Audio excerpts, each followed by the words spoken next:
I might ask you to explain a little more Westphalia, which of course is the name of the event that connects to this historical vision of what is a reserve currency. Maybe you could say a few words about that. Sure, yeah. Actually, I was asked the question just now. What is that? In the 1600s, I think 1620, there was this civil war in Europe.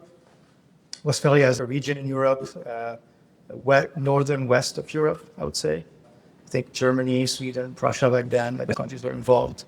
And it was still the era where it was still the medieval feudal system. So the church was the ultimate religious authority, the Catholic Church. And then you had the lords and, feudal systems and basically city-states or even just castles for power and for territory. And the civil war lasted for 30 years. And by the end of it, there was something called the Peace of Westphalia.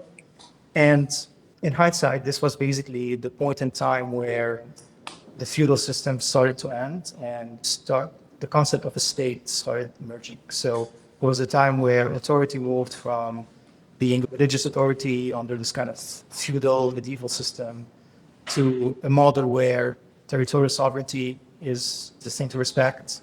No state should interfere in any other state's territorial sovereignty or workings. And basically, this led to peace in that part of Europe. There were things that led to that. I'll talk about it briefly because I think it's important. So gunpowder came to Europe in the 1800s, 1800s.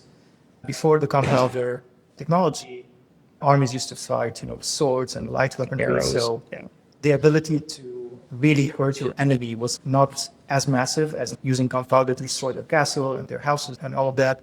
So it was very common for a feudal lord to launch a war, lose it, retreat, rebuild again, try again. So it was the game was finite in this way. People were trying and failing and succeeding and kind of doing that.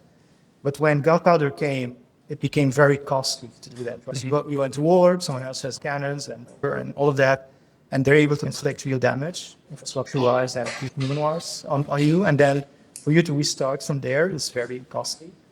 So this led indirectly to the need for more money. And this led to the emergence of the merchant class, people who want to do commerce and want to build wealth by trading things or manufacturing and trading things, but they need protection. On the other hand, those feudal lords who now need this gunpowder technology are willing to provide that protection in return for getting paid for it. Yep. They could use the money to acquire more and more weaponry to be able to protect themselves or launch war.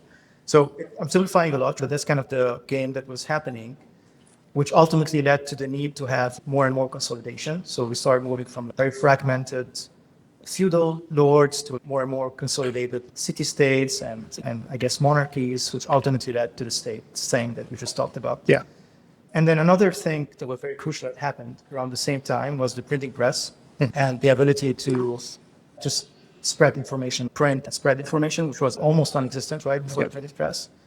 And this allowed societies to create some form of national consciousness. So now someone living in the south of France and someone living in the north of France will read the same newspaper, will consume the same news, will see the same cultural aspects in written format, the same novels, that type of thing. Stabilize the language. Stabilize the language, and that's a very good point because the language was very fragmented before that.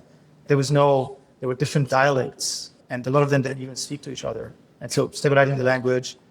And so you can see how this whole thing led to more consolidation, to centralized power, to be able to have monopoly over weapons and violence and all of that.